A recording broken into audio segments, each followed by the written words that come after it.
Hindi mga lods, sa mapagpalang araw sa ating lahat. Ngayon po ay namasyal kami dyan sa downtown Singapore. Sumakay kami dyan sa MRT Blue Lane. Hindi na kami lumipat ng bus kasi yung aming tinutuluyang hotel sa Bendemeer. Parang mga 6 o 7 istasyon lang. Nandiyan na kami sa downtown Singapore. Since nang dumating kami rito, wala naman kaming tigil ng kalalakad araw-araw. Sakay kami ng train. Yan pong expansion ng Singapore ay nasa ilalim ng lupa. Yung kanilang mga train station, yung relays, tapos merong mga parang station, meron na rin po ng mga food court, may mga dumadaan sa ilalim ng mall. May mga basement na, kainan, shopping mall. As far as I remember, yung kanilang mga train dyan, kagaya nga ng nabanggit ko sa inyo, yung sinakyan namin is Blue Lane.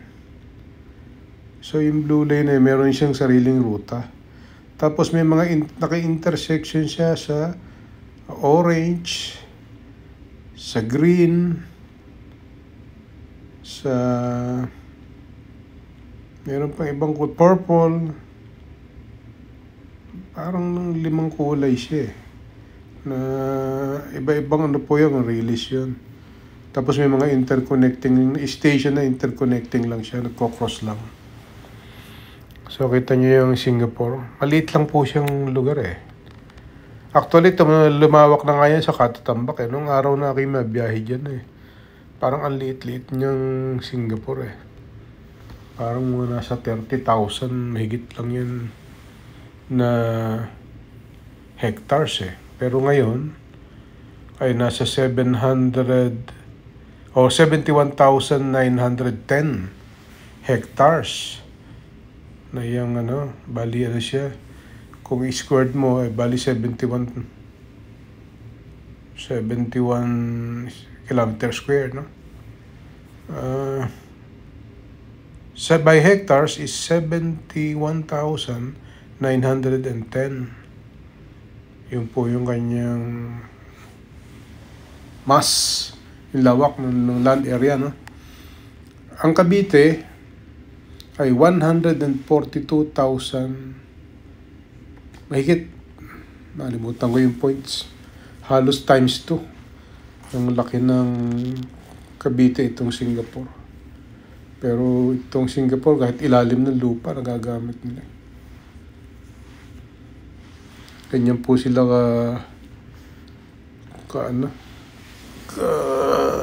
improve. Ganyan sila bilis magpalago ng kanilang ekonomiya. Talaga naman nakikita nyo napakaganda naman, malinis, lahat in order, 0 crime rate. Ang pinaka gumagawa ng crime dyan, yung rin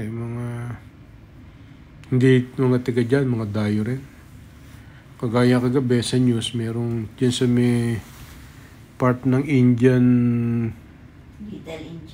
Little India, merong nahuling parang mga sa prostitution.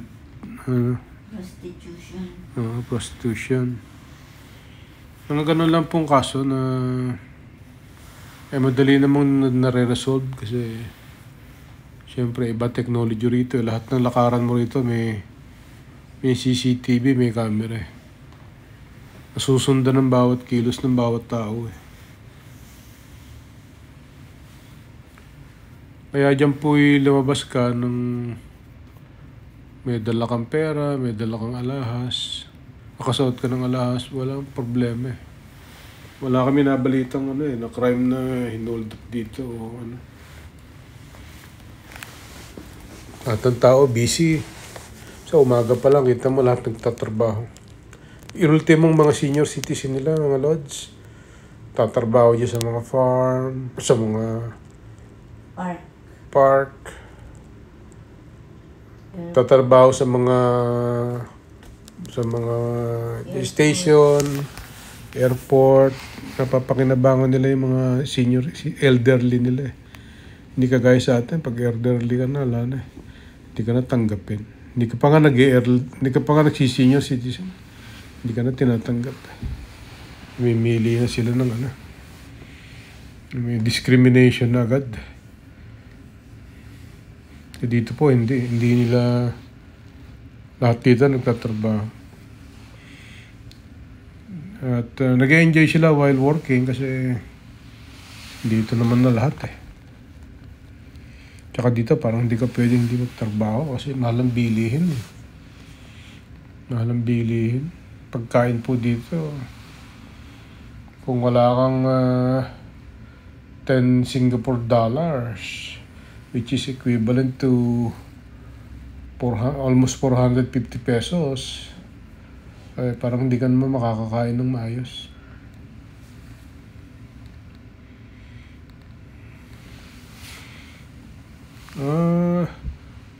Ano sila, mayaman na mahal ang bilihin. Pero nabibili nila kasi lahat sila naghahanap buhay at ang sweldo nila ay sapat na pangbayad ng mga bills, pagkain. At yung iba ay nasusurvive nila. Magaling magpatakbo yung gobyerno nila eh. Yung mga CR, no? O lang, matindi yung maintenance. Nagme-maintain nga yung mga senior eh. Mga CR na public toilet nila. Tsaka yung nakita ko dito, ano sila eh, dedicated sila sa trabaho. Hindi sila, tinuruan sila ng mabuting paghahanap buhay. Yung hindi sila nagpapabaya. Sa atin, nakakakita naman tayo na nagtatrabaho na yung parang kumita lang eh. Binabantayan lang yung oras tapos uwi na. Hindi sila productive dito. Hindi po parang gano'n. Parang ang trabaho nila eh, yung sarili nila. Sa atin yung toilet may mga bayad-bayad, dito wala. Ang toilet paper hindi binababoy na talagang orderly. From time to time binibisita pagka ng mga matatanda. Mahirap i-compare kasi nga eh, tayo naman eh galing sa mahirap na bansa. Ngayon, ang Pilipino natututo na rin yung iba sa pag nakapag-abroad, lumabas ng Pilipinas, doon nila makikita yung yung difference ng pamumuhay. Doon sila nagkakadisiplina lang yung iba. Pero kung dyan lang sa Pilipinas, hindi ka naman naalis dyan. Ang matututunan mo lang dyan din. Akala mo tama yung nangyayari dyan. Dito, anti-napkin, ano? Dito, bawal kumain sa tren. May multa. Malaki ang multa. $1,000. Singapore. Kakain lang yun. Bawal uminom. Bawal kumain sa public places. Bawal magkalat. Saka sa restaurant walang napkin. At yun nga, talagang sila. Kita nyo yun dito yung kalsadang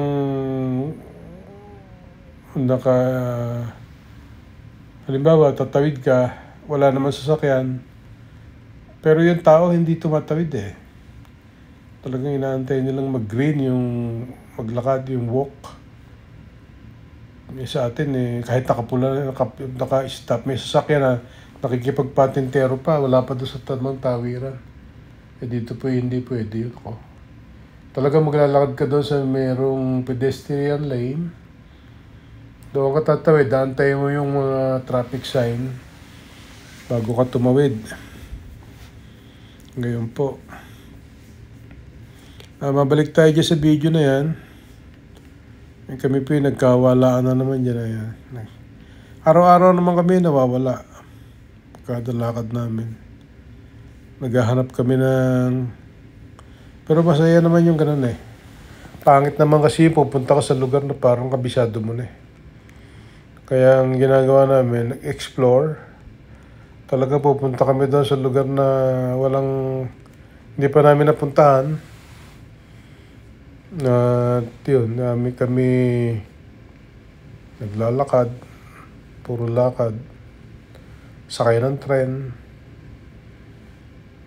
maghahanap ng kainan, maghahanap ng CR. Dito, pag nag-CR ka, parang laging nasa bahay. Basta malinis po siya. Kaya kung kumain ka, tapos punta ka ng CR, malinis. Kahit siyang public places ka mag-CR, walang andap-andap na, napakaganda ng sanitation dito.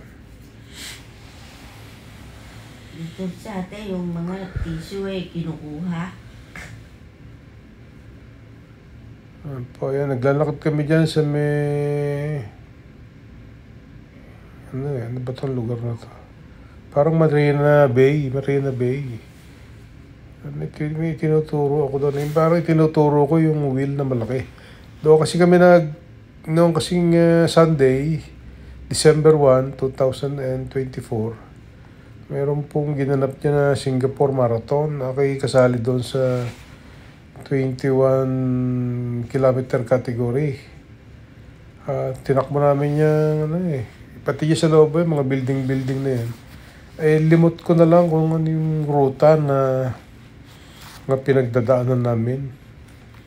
Pero halos na idinaan yung ruta doon sa mga famous na lugar sa kanila eh. Kaya nakita namin yung mga kung ano-anong magagandang lugar nung magliliwanag na. Kasi yung amin namang category, binitawan yung race, alas 5, gis na yata eh. So inabot na kami ng liwanag. Dumaan kami sa Skyway, saradong lahat yung karsada ng Singapore noong December 1. Ngayon, bumalik kami ni Mrs. Jan para hanapin yung mga dinaanan namin magagandang places. Kaya lang, unfortunately, nalimutan ko po yung lugar. Kaya, ayan. Naghahanap na lang kami ng mapupwestuhan. Kapag upo, makapagmuni-muni.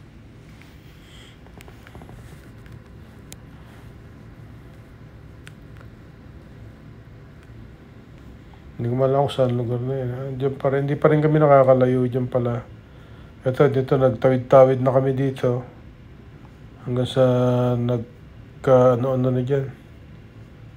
Hindi ko na alam kung saan kami nakarating dyan. Bakit tumawid yun? Nakapula pa.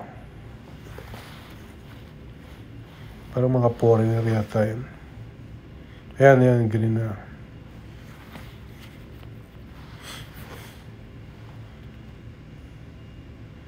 Hindi ko po alam kung saan kami nakarating. Basta kami nakakita dyan ng kainan sa basement. Kumain kami dalawa. Tapos nag-toilet siya, syempre. As always, pag kumain, toilet ang hanap. Tapos nakakita naman ako ng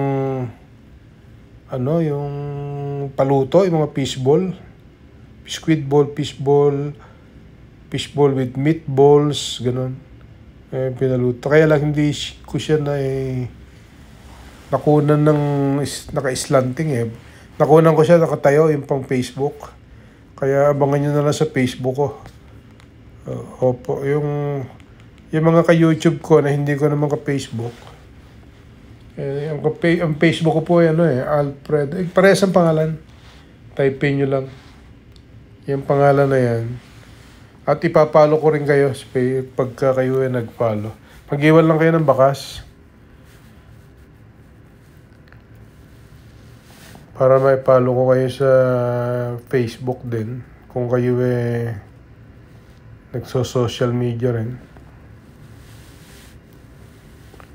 Ayan po ang aming travel.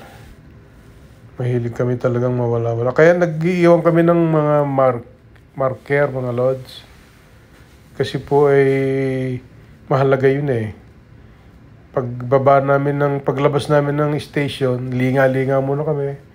Parang kalapati ba, yung iikot-ikotan mo muna yung lugar na saan ka naglanding. Hahanap ka ng mga marker daw, yung mga building na matataas. Kaya yung paglabas namin after kaming nag-lunch, hinanap namin agad yung building na kung saan kami galing eh. At medyo naligaw rin kami sa karsada, pero yung tinutumbok naming rombo, yung aming headings ay tama naman. Ma-share ko lang sa inyo itong aking experience. One time po kasi nung araw, ako hindi nagawa ng mga marker. Ako naligaw sa sa Morocco. Ako nandiyan sa downtown Morocco. So ako nawala. Nag-iisa ako noon eh. Hindi ko malaman kung paano makakabalik sa barko. So ang ginawa ko lang, yung tumingala ako, tinitingnan ko yung dahon ng parang nyug eh. Hindi naman siya nyug, pero parang nyug siya eh. Tinitingnan ko yung ihip kung saan. At yung kung saan yung gagaling yung ihip ng hangin, meron akong 70% chance na yung hangin ay galing dagat eh. So tinumbok ko lang yung kung saan ang gagaling yung ihip ng hangin. Daan ako sa pagitan ng mga building. Hanggang sa nakita ko nga yung parang boulevard. At yun, pagdating ko ng boulevard, marami naman truck. Yung container. Sabi ko, ito sigurado, isa rito galing pier, isa naman ay palabas ng pier. So, ang tinignan ko, yung mga mabibigat. Sabi ko, most likely, meron na akong 60% chance na yung mabigat galing sa loob ng pier. So, ayun nga. Tinignan ko yung mabibigat. Yung hindi nakakakalampag. Kasi madali namang malaan yung walang laman eh. Kumakalampag po yung truck. So, ayun. Nakita ko yung pero mahabang laka rin po yun. Ako naman sanay po sa talagang mahabang laka rin eh. Okay, sanay sa talagang ultramarathoner eh. Pero mula po noon, ay ako yung nabeling ako noon eh. May kumausap sa akin noon eh. Hindi ko namatanda kung saan ako nagpasok-pasok. Na-share ko lang sa inyo na mas maganda po yung lagi kayo mayroong marker. Bago kayo kagaya niyan, galing ilalim ng lupa yung mga MRT station. Pag angat yung ganon, agad yung pinakasyudad. So, huwag muna kayong basta lalakad. Tingnan nyo muna yung paligid, tingnan nyo yung mga matataas na. Ito, kumain kami dito. Ito yung una namin kain sa, tawag dito. Sa basement. Sa basement ng isang malaking building ba yan? Ay, ilang nang kinain namin. Ano bang isda yung grouper? Ano ba yung grouper? The grouper. Yung ba yung... Ano ko ba? Basta the grouper eh. Basta yun, the grouper. Anong isda yun? Tapos bumili tayo ng piccolo. Piccolo soup. Bago, hindi naman soup. Hindi kasi maintindihan po eh. Kaya yun lang ang in-order namin. Tapos, yun na nga, napadumi na naman siya. Ako naman eh,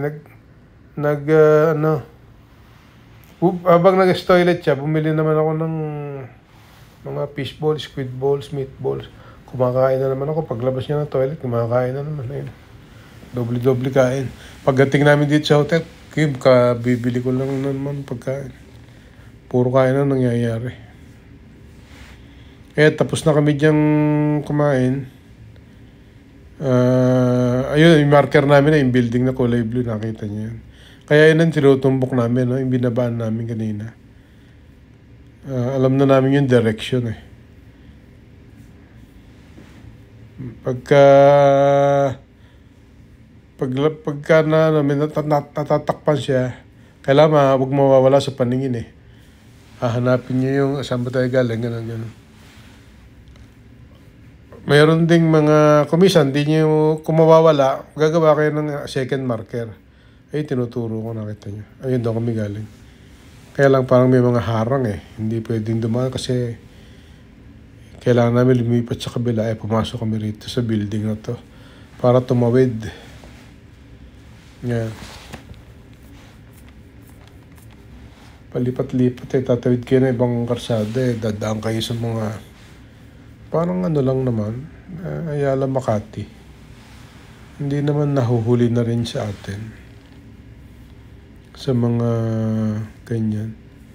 Kaya lang yung system tsaka sa BGC hindi nagpapahuli.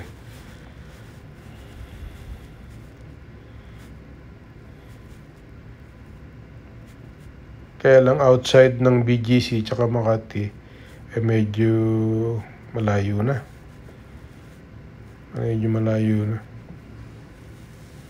Kasi dito pati yung mga wet market nila iba yung discipline eh.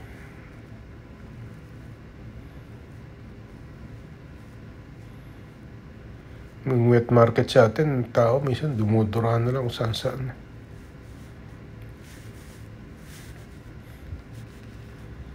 Dito yung wet market Visa card ang ginagamit eh.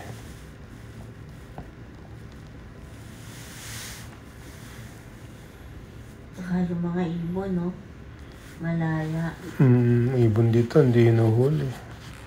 Hindi ginagawa. Pati yung mga wildlife, galing kami sa Botanical Garden. Botanic ba yun? Botanic. May mga iba't ibang uri ng hayop pinakita namin eh. Iba't ibang uri ng birds. Pati yung may mga reptile pa. Andiyan lang, hindi siya binubulabog ng tao eh. Nabumuhay silang parehas na malaya. Tao at saka yung wildlife. Nabubuhay doon sa garden na botanic. Malaki pong nasa Facebook ko in-upload ko na rin dito pala sa YouTube. Kung may chance kayo, panoorin nyo yung yun eh. Kaya lang kwentuhan lang kami doon ni Mrs. Kung saan-saan lang nakakarating yung aming kwentuhan eh. Yan ba yung tinuturo? Kaya yung mga pinanggalingan at saan kami pupunta. Ayun. Nilalakad na ni Mrs. yung direction going to marker namin. Yung pinagtuturo ko na yan kung saan kami galing. Iniwanan na nga ako Kasi pagtawid namin yan, dyan na yung papasok sa train station Hindi naman kami naglipat na ng tren.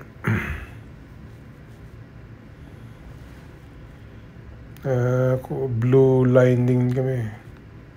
Tinuturo ko na yung marker namin. Doon kami galing Andoon yung pababa sa basement pababa sa subway.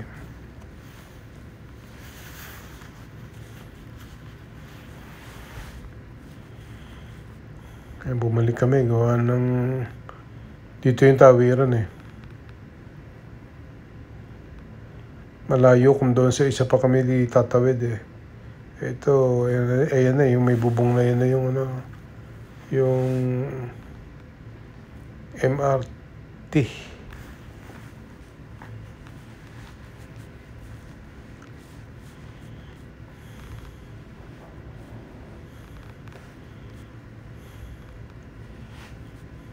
Kaya lang ngayon, madali na kami mapagod.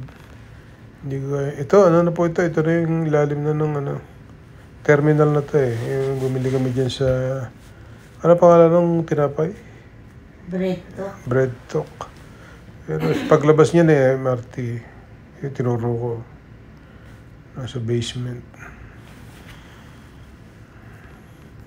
Yun ang expansion po ng Singapore sa ilalim ng lupa. Yung kanilang mga ganyan, kainan, mall, shopping mall. Ito, nasa loob na kami ng tren. Kinunan ko kasi kanina punong-puno yan.